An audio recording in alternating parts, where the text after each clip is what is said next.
Good evening, everyone. I'm Bernard Schwartz, the director of the 92nd Streetwise Unterberg Poetry Center, and I want to welcome you to tonight's conversation between David Grossman and Nathan Englander.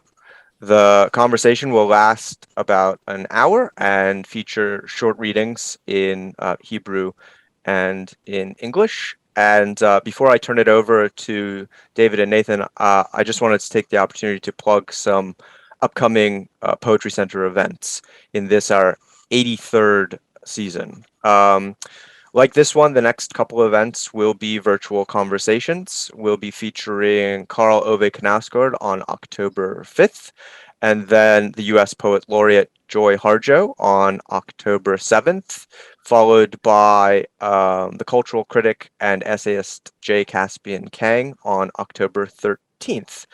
We come back into the building for in-person events, which you can also view online, live streaming on October 25th with Susan Orlean, and that will be followed by events featuring Roxane Gay and Louise Erdrich and Rita Dove and Jonathan Franzen. You can check out the full lineup on 92y.org/readings. That's really it from me. I hope you enjoyed tonight's conversation, and please welcome David Grossman and Nathan Englander. Hi, everyone. Hi, David. So nice to see you. Hi, Nathan. Wonderful to see you. What a treat. And thanks for that, Bernard. What a great lineup. Also, I already feel old, but it's J. Caspian Kang who's on. He was my student like 20 years ago. I can't believe if he's a grown up, I must be old. Anyway, I'm so excited to be here tonight. I love, I've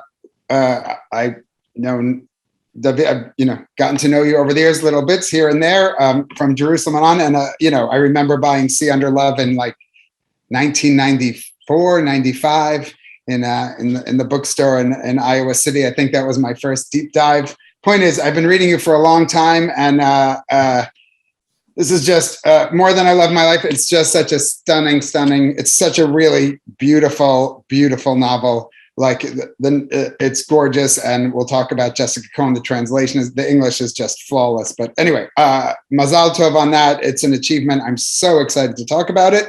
And you know what? It's Zoom. They can't even drag me off the stage with a hook, David. So it's my time to ask questions. But I love books. I really basically want to spend the whole night on the first few pages because it's such a master's class of an opening. But I promise everybody watching, we will cover the book and we will cover the plot. I will be really careful about spoilers because there are spoilers. It really is I like stories to my story, and David's books, they always have, it doesn't hurt to have a story in your novel. Nonetheless, this is a very plot driven book in many ways, so I will be very careful.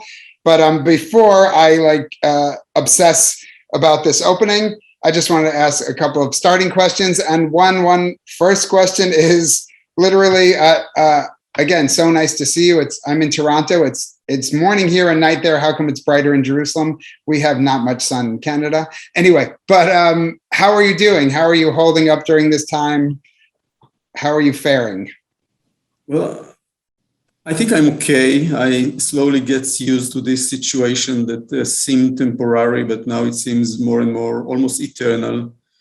I noticed that with people that I meet, fewer and fewer, by the way, I noticed not a depression. Depression is too a strong word, but a kind of a slight sadness of people who start to understand that their lives will not be as good as it was before.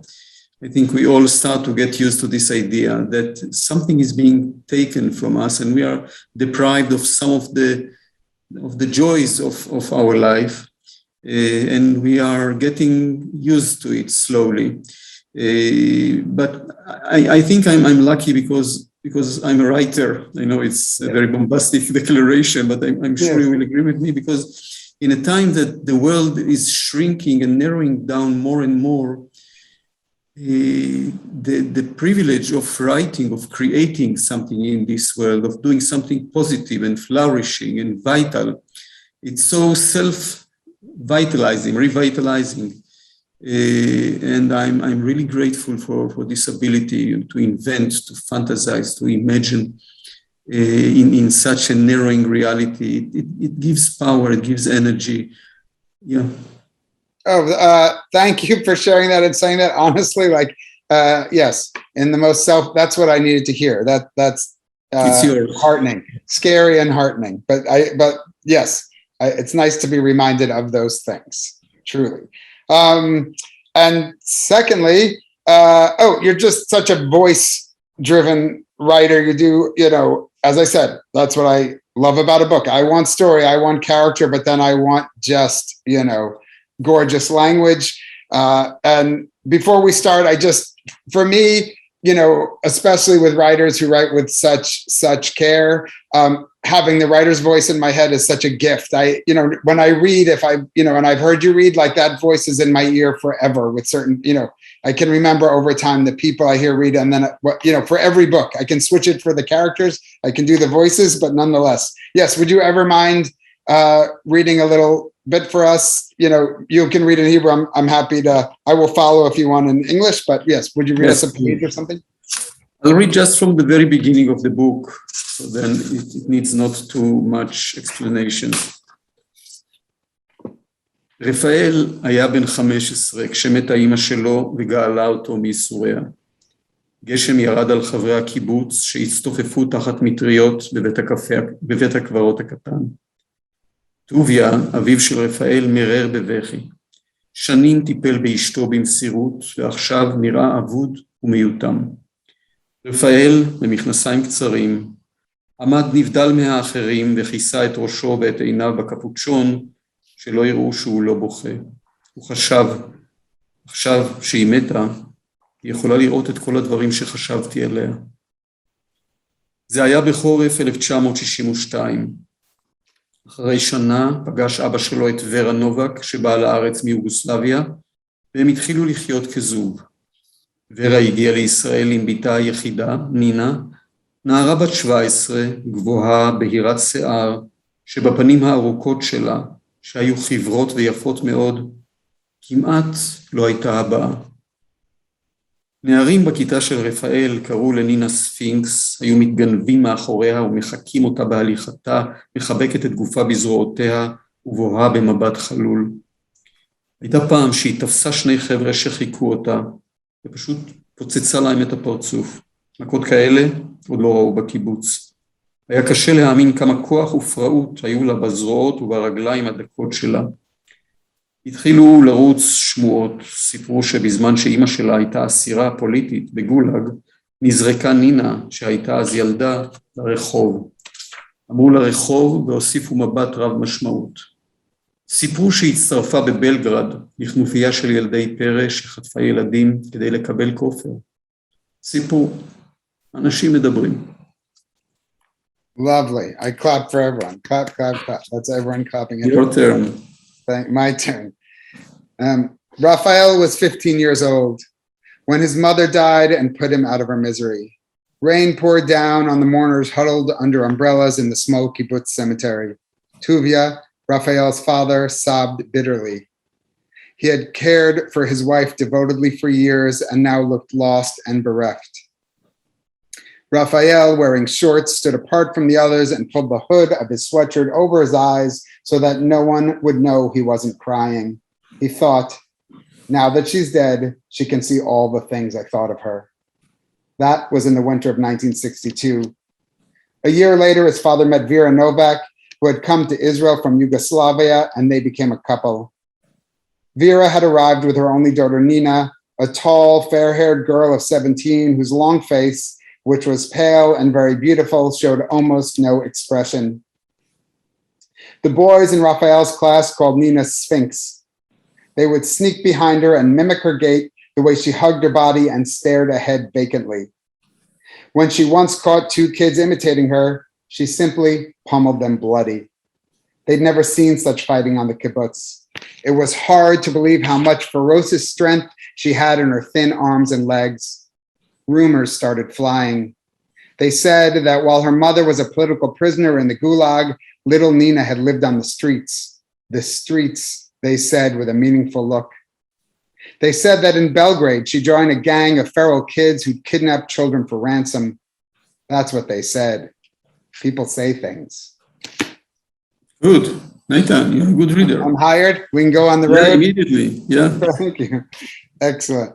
I'm so glad. There's plenty of, as I said, I have a million favorite set pieces in the book that I would choose to read, but I'm glad you read that one because, as I already said, we didn't talk before except choosing a time. I have 94 questions just on this front, but there's always, it's the Y. I love we've been at the Y together before. I just love my events there, and I love the audience. It's a real reading audience, and there's always a ton of writers out there. So yes, I'm going to nerd out and do a deep dive for a minute, but I hope it still stays interesting for anyone but me. So anyway, I just thought this opening, I read it maybe not a joke, 6-7 times. I just kept going back, and maybe that's because, it's time for me to start a new book. So just to see, just what we read, it just unfolds throughout the whole, it's like mini stories, this front, mini novels. But we start in the moment, and then we discovered that the moment, that first paragraph that the narrator tells us is actually 1962. So we jump 60 years in one paragraph, but then in the next paragraph, it's a year later for Raphael and his dad. And then on the next page, where we've heard about Nina from, back in 1962, but a year later, then it's 6 months prior, so that we were jumping back half a year. And then a couple of pages later, we discover that the now, where I've just jumped back from, is actually 2008. And I just love it because if you're a reader, you're not going to know, it's just poetry. You're going to read through it and follow the thing. It's utterly organic and quiet and smooth, but it's just a master's class in time. And this whole book is about time and memory. I'll say that a million times, but I guess my first question, I call these events, do you play your own grad student where you say things you only heard in the last city or from the last interview or that you learned after you finished the book? So maybe you're aware, when you were writing this, were you aware of what you were doing with time when you built that opening? That's the way you were playing with it and moving through time. Not in the very beginning, because in the beginning I was more haunted by the story. It's a very unusual human story, very extreme human story, one of the strangest and most extreme stories that I've heard. And I guess that, like myself, you also are a target for people who come and handle you their life story, and they want you to write it, and by that enter eternity. And usually when someone comes to me with that, I say, no, it's your story, write it. But here, when she started to tell me the story, maybe later I'll tell how we became connected and acquainted. Eva Panichna here, the base for the character of Vera and myself. But at first, it was only the story that really drew me to it and pulled me behind it. And then, because I write in version after version, sometimes 20-something versions, I'm embarrassed even to say. And only gradually I start to understand, for example, the layer of time that you mentioned in the book.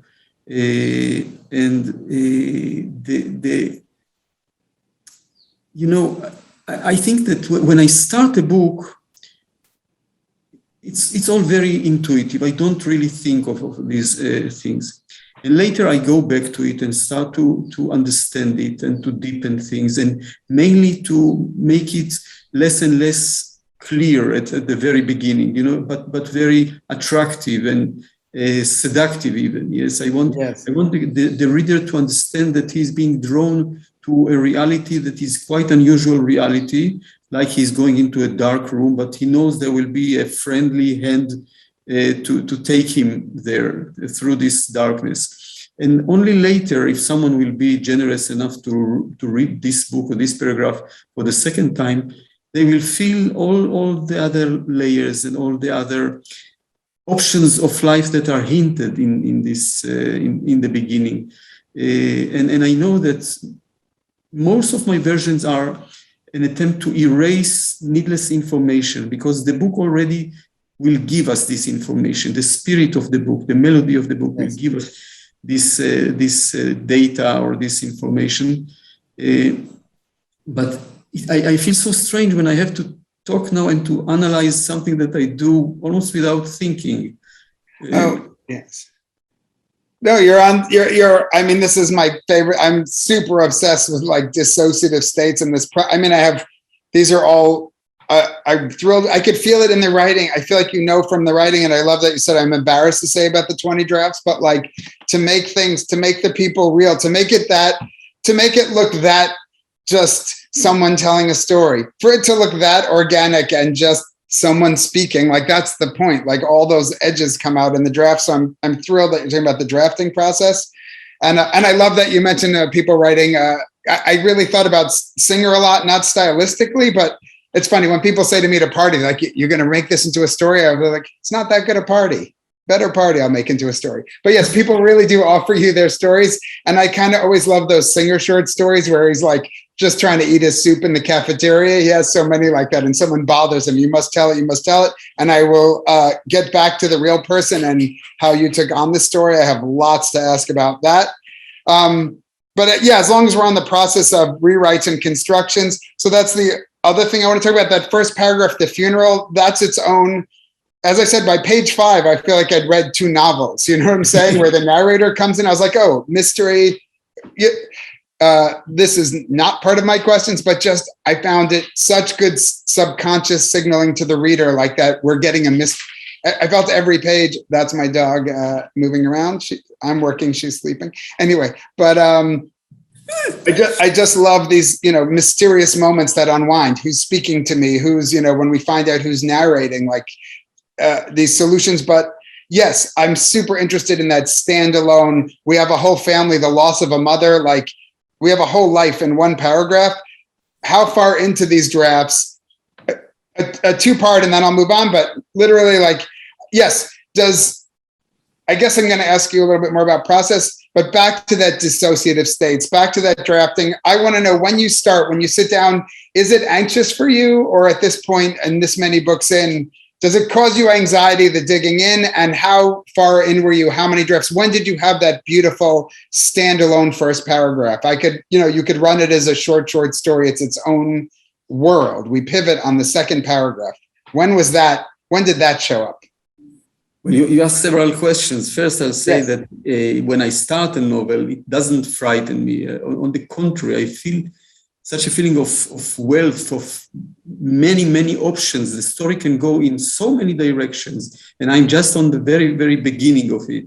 So it's like a promise for the next 2 or 3 or 4 years that I will be in this reality that still I know very little about, and these characters I know very little about. But the feeling, the basic feeling is of, great pleasure and discovering, exploring and discovering a new territory. And when I write these versions, and as I said, sometimes it's more than 20, and I don't cut and paste. I really write and rewrite and type with my hands again and again and again. I remember when I was writing the book of intimate grammar years ago, I finished version number 12, and I came to my wife and I said, thank God, this is over. This version is over. It was such a tough version. She looked at me and she said, yes, but now you will start version number 13, don't you? And I said, yes, surprised. It didn't occur to me that this is how I write. I was really at the beginning of my career. And I asked her, why is that? She's a psychologist. Yes, I remember. And she said, well, maybe we shall make a little experiment. So we took from every pile of papers, the previous versions, we took the same paragraph and we sellotaped it on the walls, a kind of a egomaniac exhibition. Yes. And then we went and we read together from the first version to number 12. Now, the differences and the gaps between number 1 and number 2 were huge. And then they started to shrink and to focus more and more. And, here there was an exclamation mark which is totally outrageous. You don't need it. Or a word that says something that the whole paragraph says, so why do we need it? Yes. And then you could have felt when you went from 1 to 12, how the whole story is being purified and how it gets a kind of a musical perfection, because literature is very much about music, about the melody of what we write. Until at number 12, suddenly it was clear that the musicality of the whole paragraph has been completed, and probably I don't have to touch this paragraph anymore. Yes. So this is sometimes it takes more than 12, as I've said. And by the way, the last version will be always a version in which I read out loud the whole book, out loud. It's so important. If there is one advice that a young writer will ask me or you, I think this is the one we should give them: read it out loud, because when you read out loud, all the faults of the text surface, and you feel the repetitions, and you feel that here there is too much pressure on this paragraph, or, it's so useful. And then suddenly, when I say it, I think of great Flaubert, who used to stand at the window of his home and shout out his books. He read them with cries and shout outs. He also brought Brothers Goncourt for very long sessions of 8 and 9 hours in which he read them the whole story that he wrote. I'm much more merciful to my neighbors than Mr. Flaubert. But okay, that's my advice.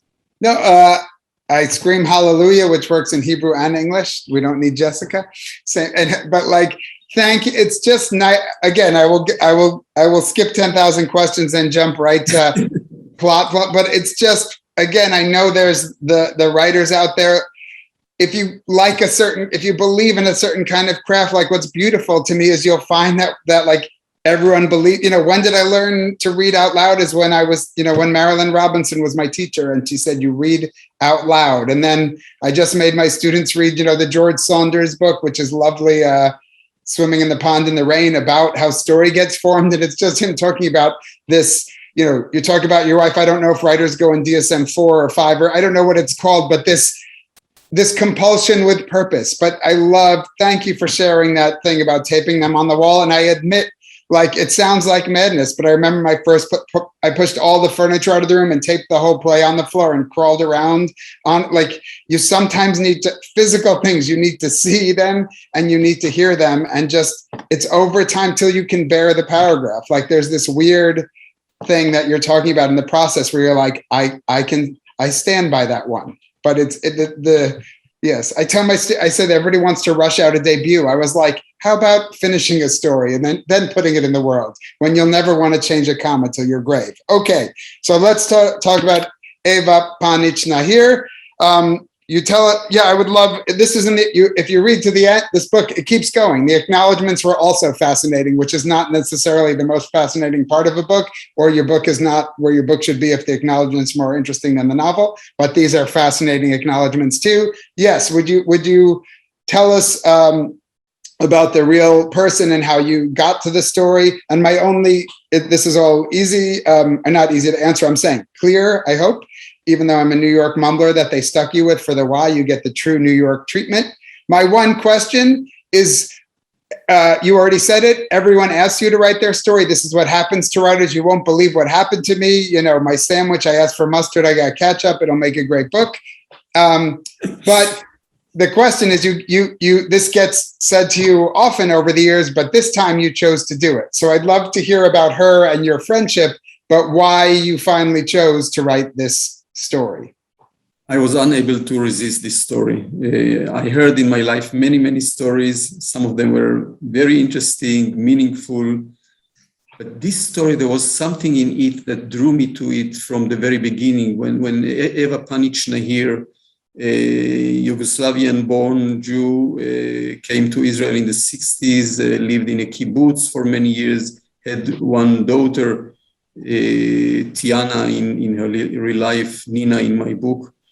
And she called me. She called me one day because she read an article I wrote in Haaretz newspaper, and she thought I was too soft on the settlers. She was very tough politically. Yes. And she called and she said, David, she had this voice like the voice of David Ben-Gurion, our mythological first prime minister. David, immediately I stood upright. I felt guilty of something. I don't know what, but I felt guilty. And then we started to talk, and she turned out to be a very lovely and funny and empathetic human being. And I noticed that her accent was very strange. It was a mixture of Serbo-Croatian, of Hungarian, of Hebrew. And I asked her, where does she come from? And she laughed and she started to tell me her story. And then as she got to a very interesting point in the story, she stopped. And she said, oh, I'm bothering you with my little story. It's not interesting for you, I'm sure. You know, unlike the other people who really want me to write that story, she played it differently. And she said, will you allow me to call you sometime in the future to continue the story? And I said, yes, please do. 3 days later, she called, future came, and she continued to tell me the story. And then again, at the most tenseful, meaningful point, she stopped and she said, no, but this is very boring for you to hear. but by then I already understood or guessed her Scheherazade tricks. And I said, Eva, I want to hear the whole story. And she said, and do you think you will ever write it? And I said, well, listen, one thing or two things I'll tell you. I cannot choose if I write it or not. I have to be taken by it almost by force. And when the book becomes inevitable for me, then I will write it. And then if I write it, I told her, I'm not going to document you. I'm not a documentarist. I'm not going to write about you one-to-one. I'm going to imagine you or fantasize you. I'm going to take you through my DNA as a fiction writer. And only if you accept that, then we shall continue. And she said, of course, you have the license of the poet, licentia poetica, and you are an artist. You can do whatever you want with this story. And that gave me this allowance of her, gave me such freedom, such the feeling that something is being legitimized in me and widened and opened. And I wrote this story. Unfortunately, she did not live to see it. She died before it was published, before I even finished writing. Yeah. She died when she was 97, and we had a friendship, a lovely friendship of more than 20 years where we met and spoke on the phone. And I learned a lot from her, and I learned to understand that in one person can coexist so many contradictions and opposites, because you see, when it came to values, to ideals, to abstract ideas about how a country should behave, how human beings should behave, when it came to moral decisions, she was hard like a rock. When it came to people that she met, that she knew closely, she was so soft and empathetic and kind and funny sometimes. And I'm really grateful for this opportunity to be able to write her story, even though not all of it is her story, and not the most of the other characters is imaginary, of course, because, as I said, this is my pleasure to imagine people who already exist. And lucky, very lucky I was that the family of Eva Panic-Nahir, her daughter Tiana, and her granddaughters, and the people of the kibbutz where she lived, they were open enough to accept the variations that I did to the main topic of Eva Panic. And when the book came out in Hebrew, when was publication in Hebrew? I think it's two years ago. 2 years ago. 2 years ago, when it came out in Hebrew, I insisted to have an evening in the kibbutz. And I came and I told the people of the kibbutz about the process of writing it and why I wanted to write it. And people who remembered Eva came on stage, and each one had his or her very unusual story that has to do with her. And people sang songs from this period.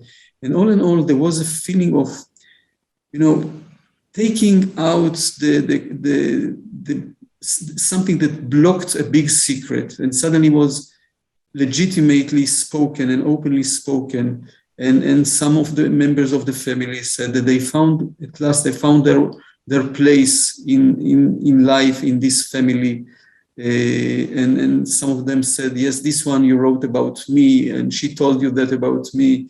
That's awesome. Yeah. All in all, the way this story touches, I can say, reality is very, very unique. And it is so strange to write a story about a real human being, someone who really exists or existed. And on the one hand, I felt obliged to be accurate and to not to say things that will be contradictory to the character that I met in real life.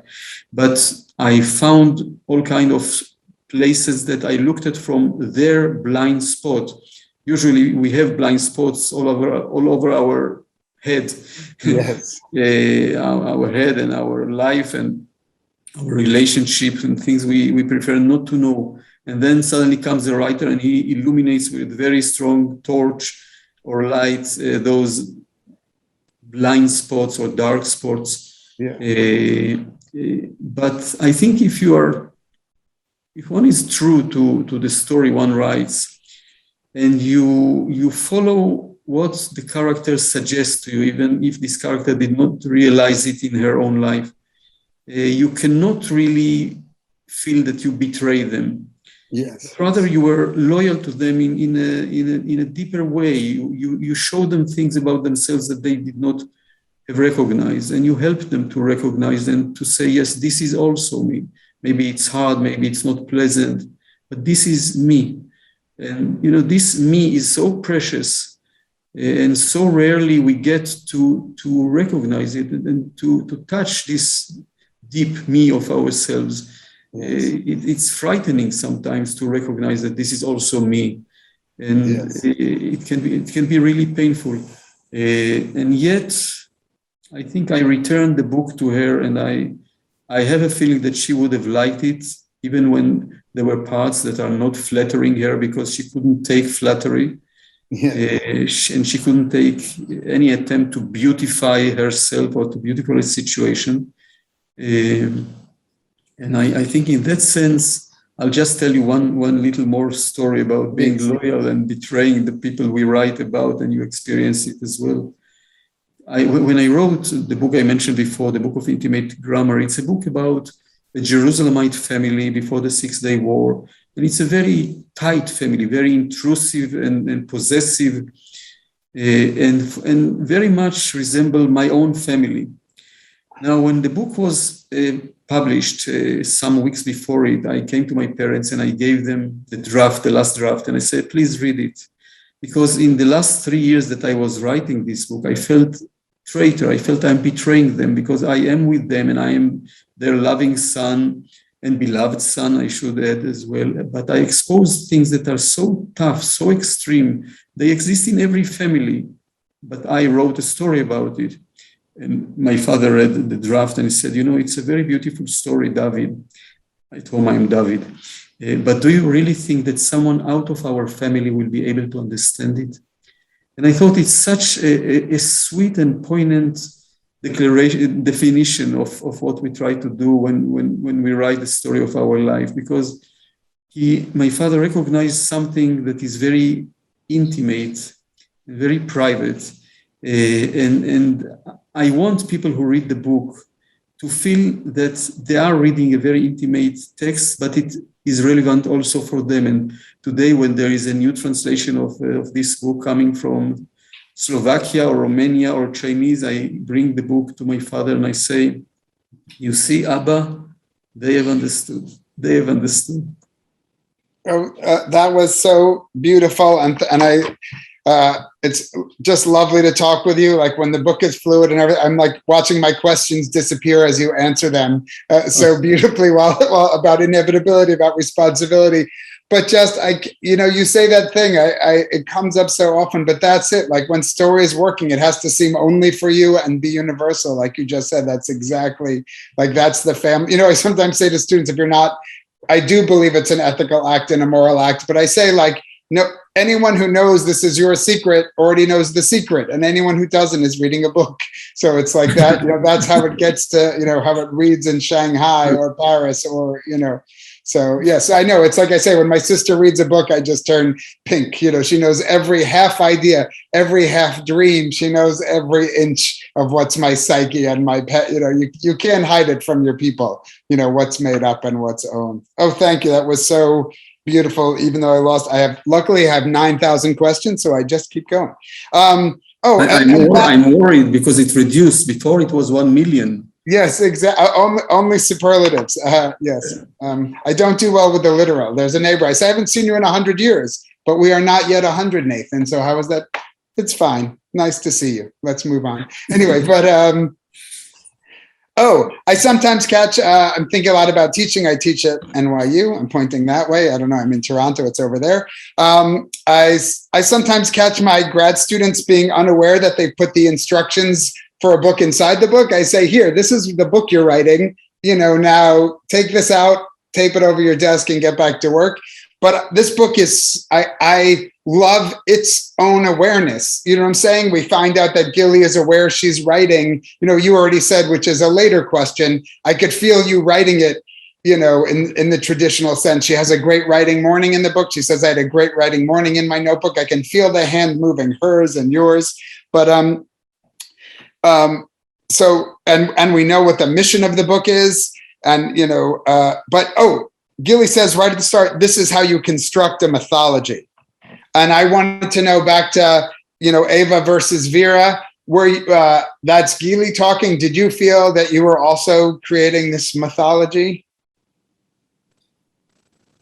Well, mythology is too a big word, but this family has a very strong story. And the whole structure of the family is created around the story, which is a wound, which is a secret. And even the fact that they are not talking about it creates a certain atmosphere and gives a certain personality for this family. I feel that by writing it, first of all, I released some of the devils that were blocked inside the story, inside the wound. And I think in a way, I hope I managed to do something that stories can do when we tell them again and again. And this is to change the point of view a little, just a little. And suddenly a new reality is being discovered or revealed to you. I thought that almost in every book that I've written, there is a person telling a story to another human being, another person. And of course, the power of the story in our life is enormous, not only in the life of writers. I think that every one of us, when we grow up over the years, we develop and we polished a certain official story of ourselves. We describe how we were when we were children, how we have been misunderstood by our parents, by our siblings, by our teachers, by everyone. There is always a sense, a zest of insult in those official stories. And over the years, we learn to tell it so well that we really, it becomes so sophisticatedly sharpened and poignant and effective, and we can gain the love of our the one who listens to us, or we can gain the mercy if we need mercy, and we can gain his support or her empathy. But maybe by becoming so addicted to our official story, we do not necessarily realize and recognize to what extent we have become prisoners of our official story. We become trapped in this story. And actually what we are really doing to ourselves is to paralyze ourselves from understanding that now we are in a different place in life where we have been when we originated this story, even over some years. We do not need all the things that this story tells us because we are different people. We are more courageous, more clever, more daring, more able to move. We are not paralyzed as we were before. And if we do that, maybe we are able to understand. For example, if we tell about our parents and how they have treated us or mistreated us, but maybe if we tell our story in somewhat a little different way, more emphasize here, more openness of this angle of the shooting, the photo shooting of this scene, family scene, maybe we understand for the first time, but really understand, deeply understand that also mama had a mama. And also Papa has the right for psychology. It's not only us who have the right for psychology, it's also our parents. Maybe they did not know how to formulate it the way we do, but they had a psychology and they had parents and they had wounds of their own. And if we are allowing the story to take over, then a new reality is being created and it's free and it's flexible and it's redefining us. And of course, I always say that I talk now about individuals and the role of a story in their life, but also nations and countries. They have their official story, the story that was their mythology. When it comes to states and countries, it's more appropriate to talk about mythologies rather than we talk about individuals. And they have the big stories of how this nation came to be and how it fought with its horrible immoral enemies and how it acted in the most noble and gentle way. All these foolishnesses of nations and of countries. Maybe they needed at the beginning to crystallize their identity, but at a certain point, maybe it's so important to ask ourselves, are we still there in the place of where the mythology was created? Or maybe we can tell the national story a little differently. Maybe we should not be trapped by this story. Maybe we should allow the story of our enemy to infiltrate into our internal organ and see what happens. Maybe we should see how the enemy is trapped in his own mythology. Maybe we shall be able to help him out of this trap. Maybe we shall be able to see the mistakes and the injustices that they committed, but also what we have committed to them. So all can be achieved, and at least a lot of it can be achieved through the retelling of the story in a free, open way, assuming that you have a good listener. This is also very important, Nathan.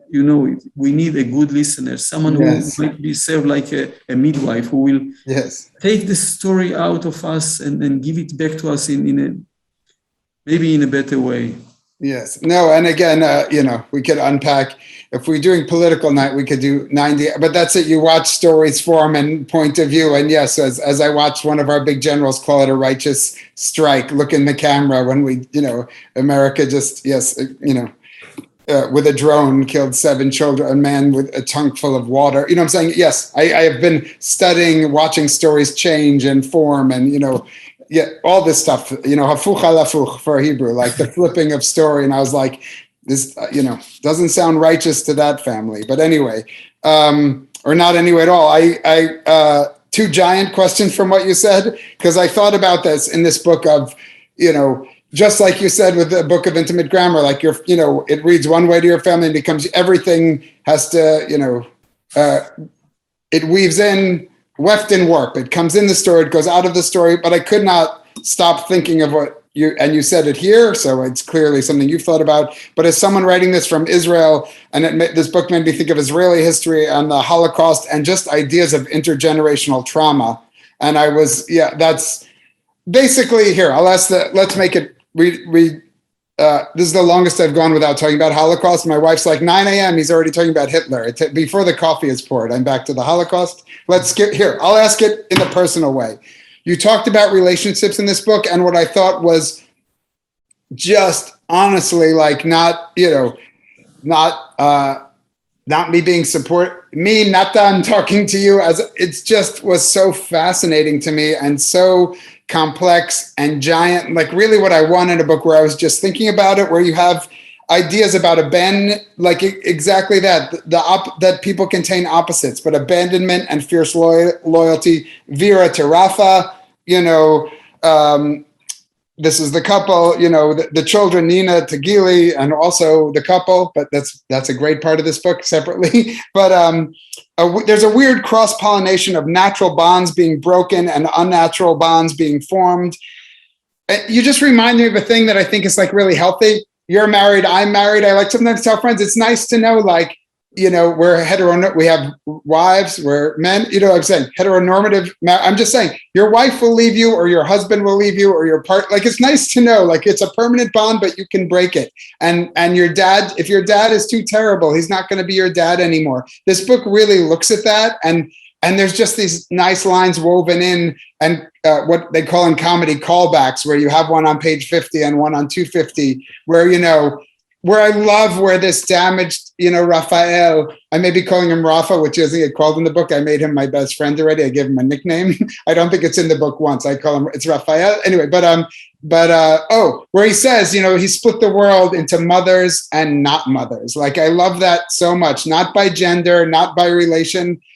But yeah, I guess I want to hear about like your thoughts on those bonds, like, and back to even talking about kibbutz, which is a construct family, a socialist construct family where you take the kids out. They really juggled the most natural form of family on kibbutz. You take the kids out of the house. Yeah, I would, if you want to talk about the breakability of bonds and also the unbreakability, I felt like the book was advocating both, that some bonds are unbreakable and also every bond can be shattered. I thought it was I think fascinating. You formulated it brilliantly.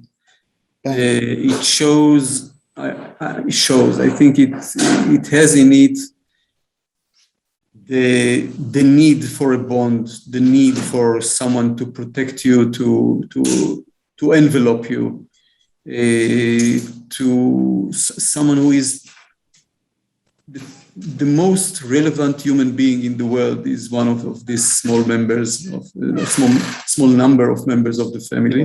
Yeah.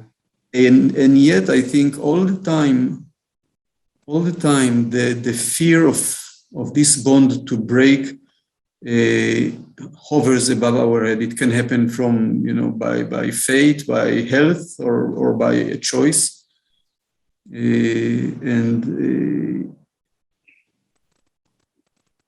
well, we lost a son. Yes. Lost a son in a war 15 years ago. And it's so hard to think that the family was unable to protect, because there is always, for our family, there was this illusion probably that if we do everything in the right way, if we go and take the child to the dentist and to the to the violin lesson or to the judo karate group, if we do our part in this unspoken deal with fate, then fate would spare this child. But it doesn't work like that. One can do everything what it takes, and fate is not collaborative. Yes. So the whole idea of the family has been modified for me, at least. I mean, not that I had too many illusions, but the fear that I cannot protect, nobody can protect his or her children. And once it happened in a family, it's being formulated in a way that cannot be ignored anymore. But I'll say another thing on another layer about the family. Families can be so cruel and so betraying the individual and so unforgiving. And this might be the worst form of pain, when you are attacked from within the family, from the family that was supposed to protect you. It also happens quite a lot. And it's not necessarily when it comes to sex abuse or something like that. I mean, the betrayal can be very cunning and very unnoticeable, like, a small movement of the upper lip when the child tells you something that is not very clever, not very intelligent. And this little movement of the lip will become a scar in the mind and in the soul of the child. We have to be so careful all the time, especially as parents. There is such responsibility on us to be all the time on guard, because everything we are doing is regarded with magnifying glass by the children, especially when they are very young, and even more so when they are adolescents. And I think if you allow me just to say one more thing, sure, how much we need from our family, but not only for our family, a sympathetic look. I mean, someone in the world, one person in the world who will look at us with sympathetic eyes, even though we do not deserve it, but he or she made a decision to look at us, to give us this option to open this new horizon or unknown horizon to us, the horizon in which we are good, we are worthy of being treated as good people. And maybe it shows us where we can really get to. I say it, I remember suddenly there is I think in Masechet Shabbat, in the Gemara, a story. It's a story, let's see if I remember. There was this man who loved a woman and she had one amputated arm, and he never noticed that until she died. Now, it's a wonderful story, not to notice that your wife is amputated hand because you love her so much and you do not see any problem about her. Or I think it's wonderful. I think, by the way, that every government should legislate a law in which every citizen deserves one person who will look at him with empathizing and beautifying gaze. Yes. I've been trying to avoid asking where to vote for you for this whole event, but I like all these policies. And this just 2 more psychological questions, then just concrete for the whole end. I will ask you about the island. I will ask you about translation, but it begs, because I'm sometimes interested, as a parent and the writer's brain, I think sometimes I forget that I don't know if it's nature or nurture, that we do this imagining and then we imagine. I'm more upset if I think something goes wrong, because I don't know if everybody else, I would hang up and be like, then David goes to his wife and says, I will set the lights, I'll write you the conversation. So things are much, but I even remember this as a child, and there's a line, I pulled out so many lines, but an eraser over the consciousness.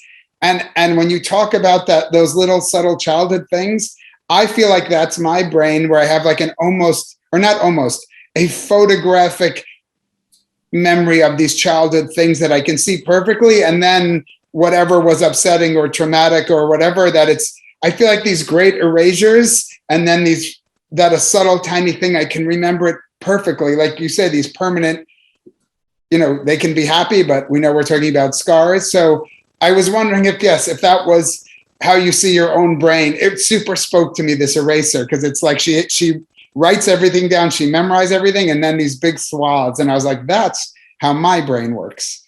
I was wondering if it's how your works, or it's just me and Gili. I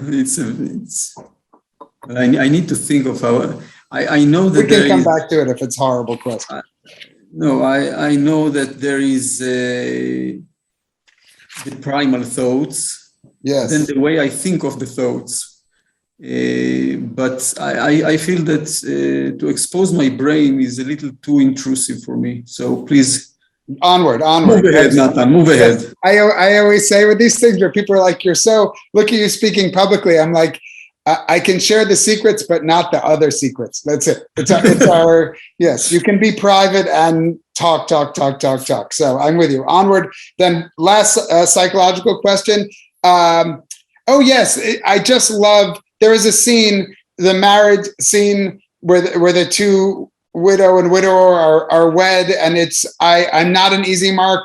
I'm one of those people, I don't laugh, I say that's funny. I never have tears in my eyes. When I was reading, I really had tears in my eyes in the scene about brutal honesty that was so raw and so brave in this book. It's like sings the praises of honesty, this book.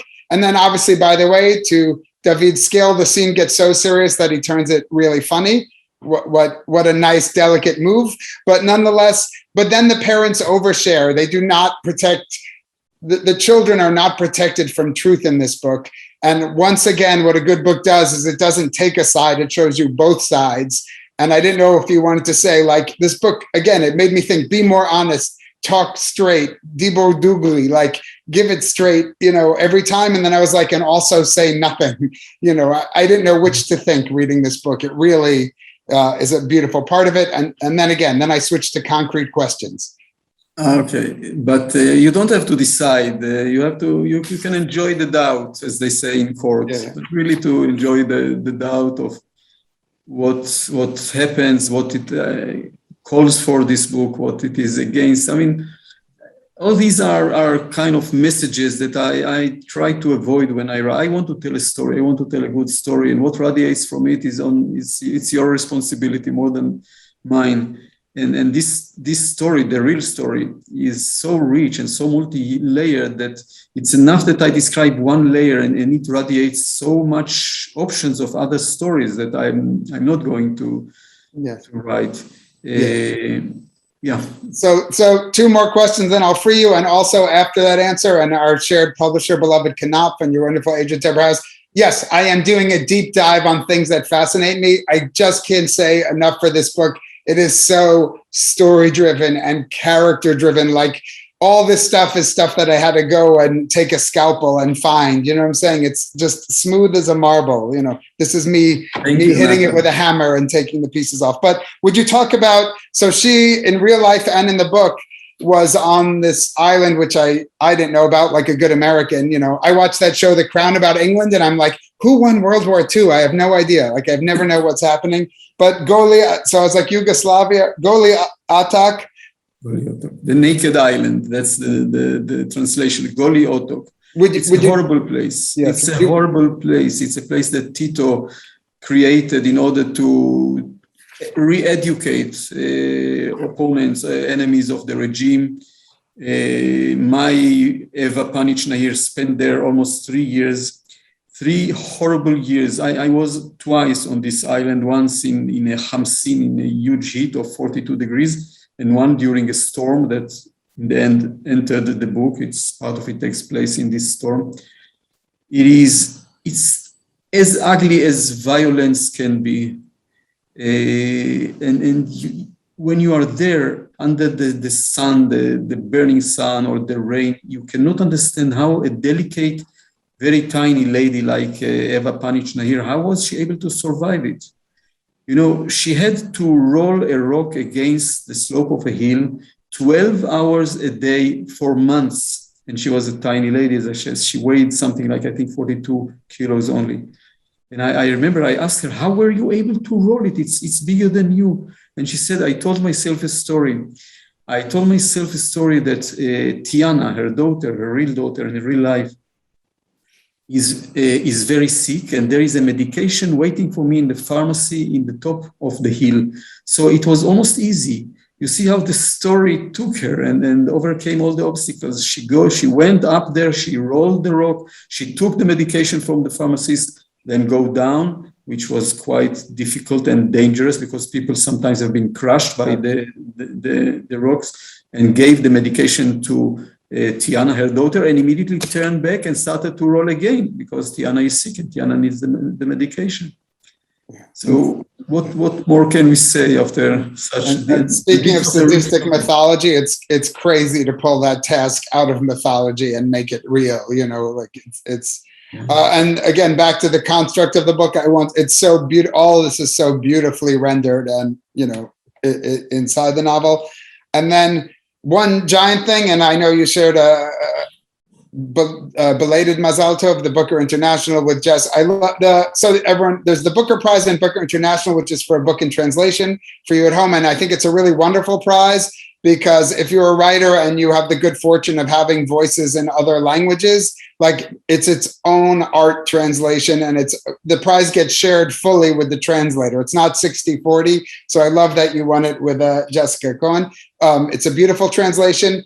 So yes, you have one of the most fascinating. Last question. I'd love to just hear about your process with translation is magnificent. And this one specifically, this book, I just loved it. If you would bring us on home telling us about seeing this book to translation and your 10 translators that you traveled with. Thank you for the question, Nathan. I did it in the last 3 novels. I brought some of my translators. Once it was 15, once it was 12, I think. The last time we met in a place in a little town called Čakovec. Sorry, Čakovec was the town where Eva was born. I was going to say, I've heard of that town. Yeah, Sisak. And we sat there around round tables. Everyone speaks Hebrew because they are translators. Everyone has his or her book in Hebrew and the pages of the translation. And I read one paragraph or one page, and then I would pause and wait. And after some seconds, I started to hear the whispers, and they consulted amongst themselves. What word should fit here? What word can be more accurate? We made them sit together according to sister languages. So that's brilliant. They could have helped each other. And you could have seen how translation is so much a question of psychology, of mentality, not only of the psychology of the language, and each language has a psychology of its own, but also the psychology of the translator and the way they put their impact on the translation. and every one of us, we had a room. This was not in Sisak, this was in another place that we had. It's called Strahlen. And I did it when I wrote To the End of the Land and Falling Out of Time, and The Horse Walks into a Bar. Each book had another linguistic or verbal challenge for them. And each of us, of the translators and the poor writer, we were put in rooms with the library of a very famous person. I got the library of Marquis de Sade. Excellent. Interesting, something for your book, I think, not for my book, for your book. I learned a lot from the books I read them. And we sat every day, it was meant to be 9-10 hours. It ended up in 12-13 hours, I think, because we were swept into the story, into the act of translation. We all started to speak like Vera, with her broken Hebrew. Yes, I heard you have a good, we heard a word of it, but Jessica said you have an extraordinary impression that was very helpful to the translators. Yeah. And I think the greatest thing was that we did something so spiritual in a world that is the opposite of spiritual. And more than that, we did something precise in a world that is so thick and so speaking with the language of cliches and generalizations and prejudices. And we did something accurate, precise, and delicate in such reality. This for itself is a wonderful experience. Yeah, it really just sounds so special, and it's all over the pages. Like, it just feels, it does what beautiful translation does. It just feels to me, I can feel, anyway, it just reads like a poem. It's such a beautiful, beautiful job in the English, and does tribute to what is a beautiful novel. That's what I want to say, to stutter my way out of it. And thank Jessie Cohen very much. We worked together for, I think it's the 7th book that we worked together on. And it's great because she really starts to know the nuances and the inner codes, and I start to know her inner codes. So it's really, I think it's so important to have one translator for your life career. Yes, someone who can really reread you in a new way. Yes, you can get her started on the books before you start, like the mystery writers. Where you're like, anyway, this was so extraordinary for me. I'm gonna watch it again.